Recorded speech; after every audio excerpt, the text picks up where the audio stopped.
Narito na naman tayo para sa isang napaka-sweet at nakakakilig na love story nila Kalingap Edu at Ate Viancy. Sa pagpapatuloy ng ating love story ay talagang kinilig ang mga manonood dahil ngayon ay isang mahalagang okasyon para sa Kalingap Edu and Viancy love team dahil ngayon nga ay gaganapin ang kanilang 5th monthsary. Kaya naman tuwang-tuwa ang lahat at nag-aabang kay Ate Viancy sa pagdating niya dahil si Kuya Edu ay naghanda ng isang sorpresa para kay Viancy na tsak na hindi niya malilimutan. Nag-set up si Kalingap Edu at ang K-Boys ng isang romantic date para kay Viancy. Bago namang nag-reserve pa sila ng isang resort para lamang gawin ng okasyon na ito. Maraming ang mga pagkain at iba't ibang sorpresa para kay Viancy. Maya-maya ay nagulat na nga ang lahat dahil dumating na si Ate Viancy suot ang kanyang napakagandang dress. If it all starts to come. Ay, grabe ka dito. Ay, Viancy, ganda ni Viancy. Bata. Makaganda ng suot. Ay, war.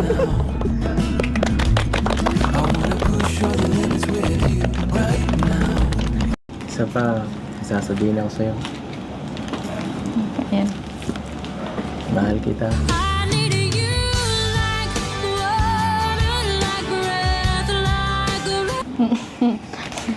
Asa love team? Yan. Tapos for you. Salamat po. Sa ngayon pa lang. Sarap po. Sige mo. Talagang pinaghandaan ni Kalingap Edu ang okasyon na ito dahil kitang-kita naman sa effort niya sa pag-aayos ng mga decoration, may pa-flowers pa siya at napakaganda ng mood dahil sa mga warm lights. Pinuri niya din si Ate Viancy dahil napakaganda nga ng kanyang pink dress na talagang bumagay sa kanya dahil napakaputi niya. Ngayon nga lang nakita ng Kalingap team si Ate Viancy na ganito ang suot, kaya naman manghang-mangha sila sa ganda nito. Kinilig pa nga ang lahat noong ibunyag ni Kalingap Edu na sabi niya ay mahal kita kay Viancy.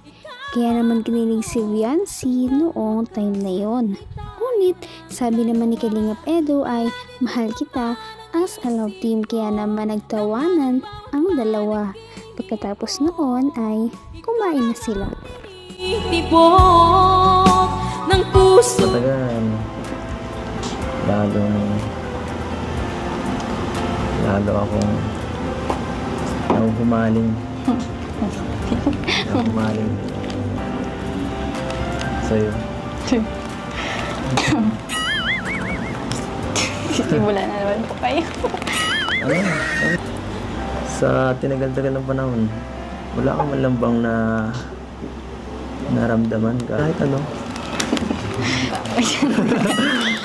Siyempre mas lalo po kitang nakikilala. Dahil mo nang kilala. Opo. Bukod dun. Tsaka thank you po sa effort. Thank you sa effort. Tsaka supportive. Normal na yun, no? Iba ang gusto ko. Sarap. Kumusta lasa?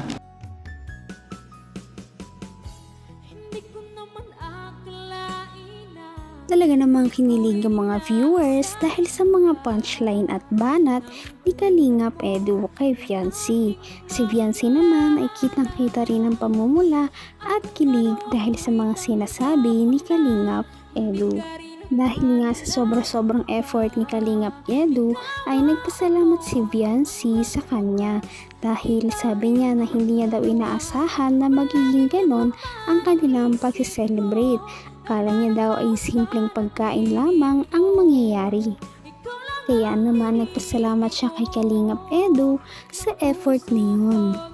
At sigurado hindi niya daw iyon malilimutan. Maya-maya pa ay kinilig ng lahat dahil nga may pa-surprise pa si Kalingap Edu kay Viancy. Ito ang mga nangyari.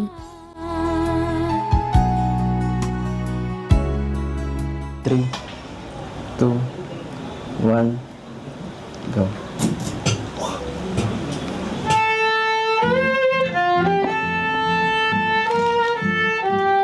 Kumuha pa ako ng violin.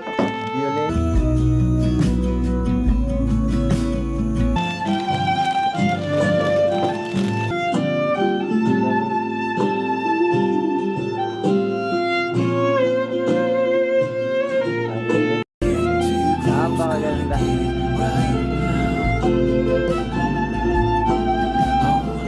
Napakaganda. Nagpapawisan ako. Eh, di po pinapawisan. Di ako sanay sa ganito eh. Sa close. Sobrang lapit mo kasi. Grabe, dahil bukod sa effort sa mga decoration, ay talagang nag-arkila pa si Kalingap Edu ng mga nagpa-violin para mas maging romantic ang mood ng kanilang gabi. Kinilig pa nga ang lahat noong inaya ni Kalingap Edu si Viancy na sumayaw sa tugtog ng violin. Kahit nga presko ang paligid ay talagang pinagpapawisan silang dalawa ng malala dahil sa kaba na kanilang nararamdaman at sa kanilang mga kilig. Kaya naman mas kinilig pa talaga ang mga viewers noong pinanasan ni Viancy ang pawis ni Kalingap Edu kahit hindi naman nagpapapunas ito. Talaga namang level up na ang kanilang relationship sa isa't isa.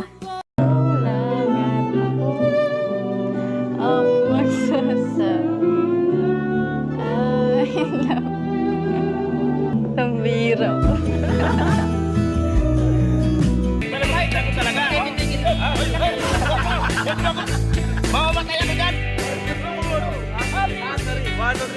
Happy Anniversary!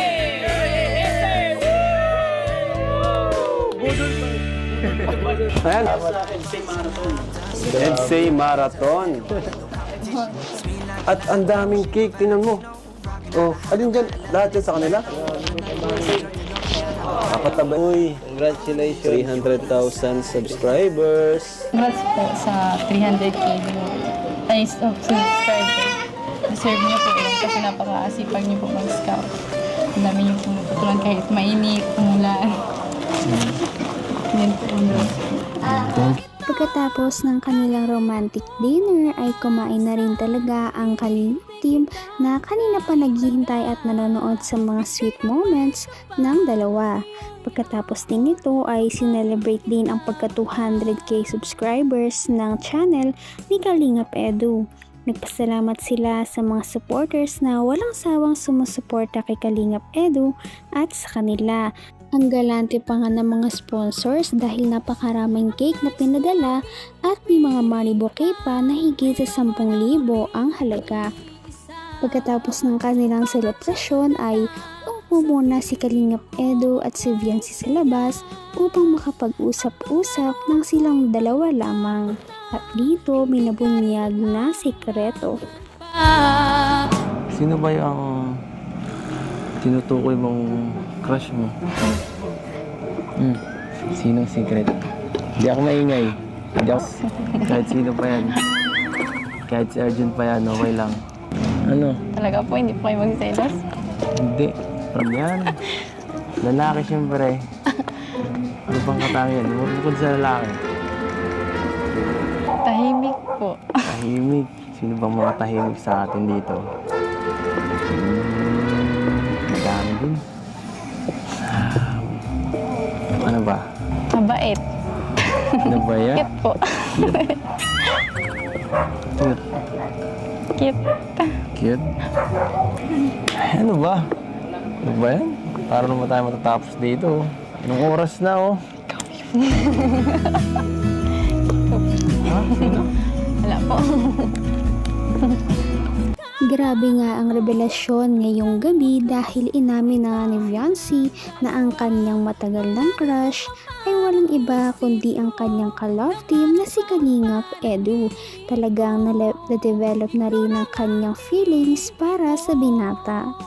Bilang tanda din ng kanilang 5th monthsary ay naregaluhan ni Kalingap Edu si Fiancé ng isang napakalaking teddy bear at ito ay pinangalanan nga nilang Edsy dahil ito ang tanda ng kanilang relationship sa isa't isa bilang mag-love team. Grabe talaga at hindi inaasahan ng mga viewers na aamin na rin si Fiancé ng kanyang tunay na nararamdaman. Kaya naman, lumalaki ang tsansa ni Kalingap Edu. Kaya naman, sana ipatuloy natin silang suportahan at mahalin si Fiancé, si Kalingap Edu at ang Kalingap team. Yan lamang at maraming salamat sa panonood. Abangan natin kung magkakatuluyan ba talaga si Kalingap Edu at Fiancé. Hanggang sa muli. Bye! Ngayon'y abot